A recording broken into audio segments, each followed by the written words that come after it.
Meche todo mi tole mi kudo le wenu egbe yin ti di biazan ogo gbero koyan sun me o mi me agbo pegbe ton le mi na do mi kodo asu alu me ru asi o ko me sin pede na wa mi tentin do etetu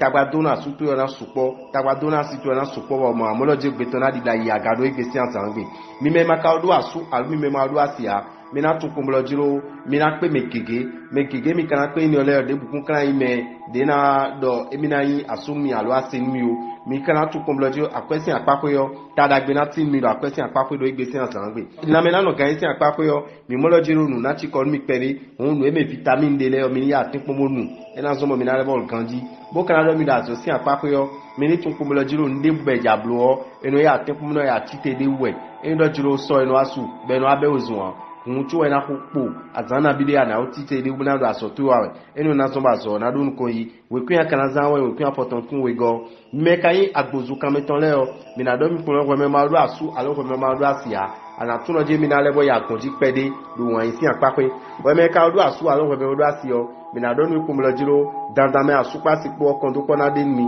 do mi na do li lo po bna ba na blu mi kejiro po mi ka do we me toro okun lo jiro akwesi apape yo ani tun no je mi do na blu dede mona tun kun lo jiro emi ka do ve de bula akwesi apape yo nu mo koton emi na mo solution na dandan tu ozan na ku mi wa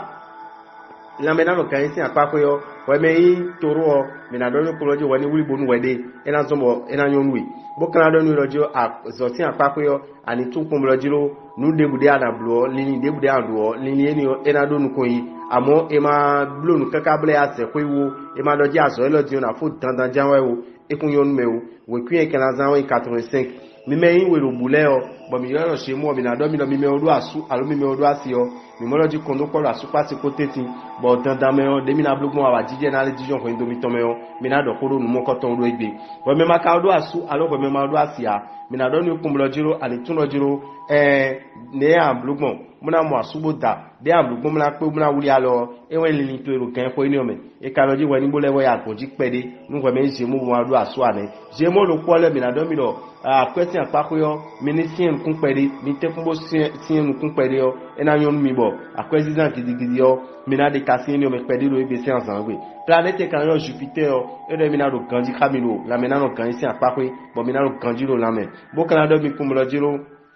mi wa azomi to si apapo yo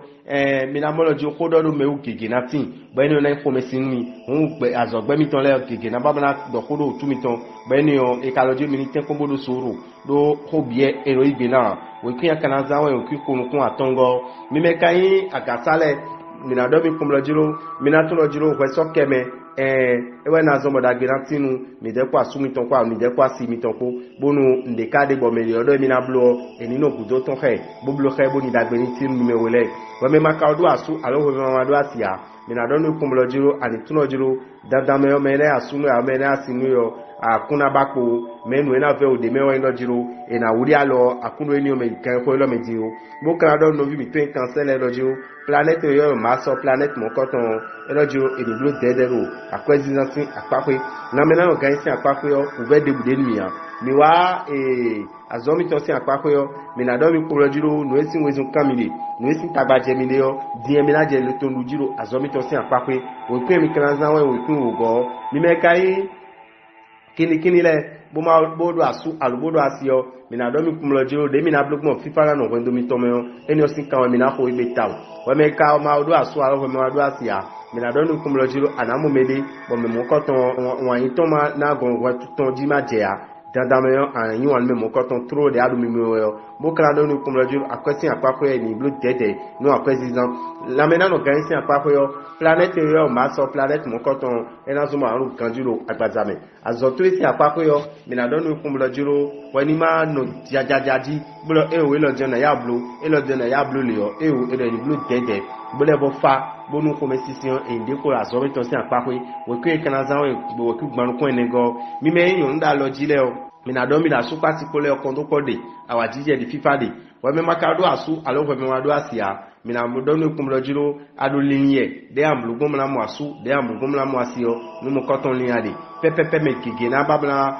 do emina yiwanwe me gege na babla ton hawi amo akoy subeto aitenu note bokla do no planète yo mercure planète mo koton ena wali gege nume be na moloju mu gege na timna diodo pesa metonero akwesi akpakwe trala no ko yin famille si côté wea no ko yin koton si côté wea ba do vede me o ase ko mo koton le o e na le bo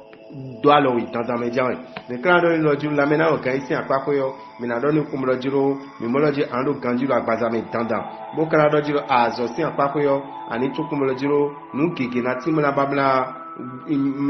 mlewe nu gege na tin mla se kon we do azo si apako bo kan ndagbe nu bodu de jina itoro apani o pe o kun akanaza o kun kande aizengo e anazan boda gena tinwe ni me balance le mina do mi kumlo jiro weme do peche si edmo ko do asu alo weme do peche si bodo asio mina mo lo jo khomesi da ko de na wa do igbesi azangwe mi ma blue dede akhomesi ne kana wa bona sin taw woni blue dede do igbesi azangwe no weme balance ro po mina do mi kumlo jiro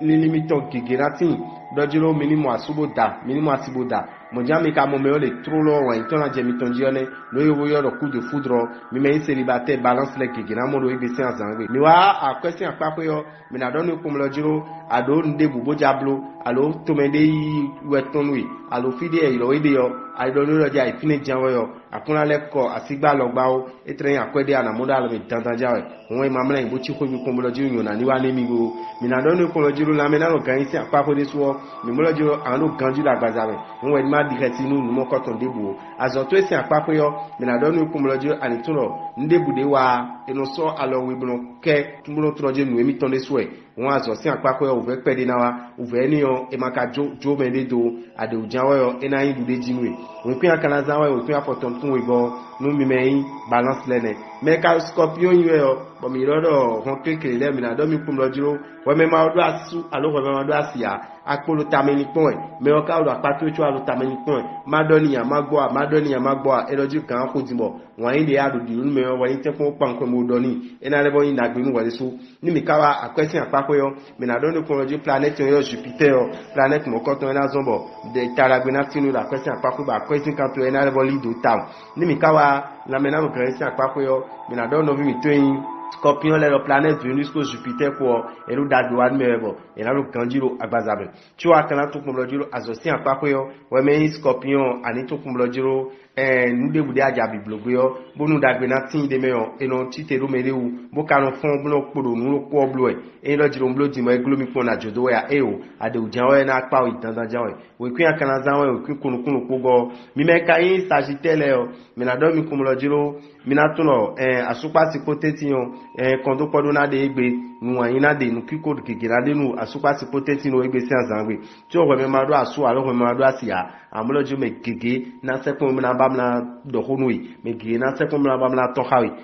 we su gbeto aito enu tebuna ni do dede na bo kana do no vi mi to Sagittaire le kumlo jiro akwesi apako yo tadagbe na tinu mi taw bo akwe mi ton de na jedeji bo nu ele mi de la akwesi apako yo gege na timo mi na pe obuna blochuo suwe lo ena fifoto bo kana do no kumlo di planet yo Mercure planet mo koton ena ren tadagbe alme be na ganjiro agbazame mo na bo ganjiro gbugbo be mo nu we me kan Sagittaire yo we pin akana zanwe we pin wo go e we anzan mo tadagbe na tinu fito wo nu ko ina tinu mi kana do no we me ye we zo gbanu bo mi lo Capricorn le bo do asu alobodo asio mi na do kumlo di kondo kora lo asu pati potenti won yin na do asu pati potenti yo mi na tulo di nu yin to kumeton nu yin azo meton e ma so akwe bo je kan do mele ko gbe oji o eni ko indagbe o mo kana do no kumlo jiro we me ma do asu alo we me ma do asia ani to kumlo jiro ani le wo lo to ko gute pon aga ipon ade onde bukundo ton lo to ko de ran pon bo me na asu lo amene asinu yo me mo ko to anale ya obomo ni mi kawa a question apapo yo mi na do mi kumlo jiro nugo uve pedi na wan mi da question apapo uve ni okun kan sin din le din ka bo amon di dollar glo e ko so na inu azan ton alo azan le ton de o bo nda gbe nu jo le kan le ba je ten to me no ko mi to le mi kan do mi do jiro nu e na de azo e na blue ball uve de me bo sigidi de me bo e na ro si jaji we binu o azomo koton e masoblo mama e na molo jiro azan e ba gbo to na me ekuna so gbe chuo e na dido melokpo koni ti cho e de bo tun ko molo jiro nde bo emi lo bi blebo anu chi ko mi o emi na jodo we mana gboje pere we cho le wo be ni mo koton mi me kan verso le bo inti kontole bo do asu alobodo asio e na do mi ko lo jo fifa kondo ko la su pa ti poten fi town do ibe si azan we me kan célibataire o me na do mi ko lo jiro mi tun lo jiro awajije de mi je su ganji lo ibe si azan we ni mi ka tun lo jiro uve pere de ni mi la question apapo yo e lo jiro me ya okutun me ko yin me to ide ba atun numero ton abe yo me mo koton le de ujan yo ni lo jiro e da sepon mi la blode si blogon mo da gbe na tinu bo uve me na tinu la question apapo ya e na do alo emi ton we la mena o gan si apapo yo me na do lo jiro mi mo la do ganji la gbazame cho azoto si apapo yo ani to kun lo jiro ani te kun bo do akon pupa no wede wu ado akon pupa no wede wu do de jina tinu do azoto si apapo we pin akalanzan nu we me verso botala gbe na tinu yo e we we kwi mi lo iro do 16 we pin apoton kun lo pogo e anazan botala gbe na tinu mi me kai we vile bo do asu alobodo asio mi na do mi kun lo jo tala gbe na tinu mi lo ibe si azanwe bo li mi to le kekere mi wa ropo we me maka do asu alo we me do asia mi na do ni kun lo jo ani tun lo jo ekun soro li mechobo mene asunu a mene asinu yo ana ipipito bo kan do nu lo komito yin poisson le na do mi kun lo jo planète yo lo Pluton e pa che no akwe planète mo koton e na wala gbe ni bo akwe si kamiton e na dijen lo igbe si azangbe nu e kan la mena no kan si apapo yo mi na do nu we me poisson kun lo jiro ani tuno nde bude ajablo do la mena no kan si apapo yo woni te fun bo nu sin gige do igbe si azangbe ni mi kawa asosin apapo yo no ya masiblo amane mi na to tameo no ewu game ma do ma to ta e mi na to tameo mama e na yi fie ma na yi ya won ni blo tete we kwin kan azan igbe o we kwin kan de aizengo e na zan da me wo rabita ndogbe lo ko komiton blo ma gbe to fifa ni kondo meji bonu samedi egbe ton ni samedi dagbinu lo ko komiton le e na cherry. Pour ne pas rater les prochains numéros, abonnez-vous à notre chaîne. N'oubliez pas d'activer la cloche de notification. À bientôt!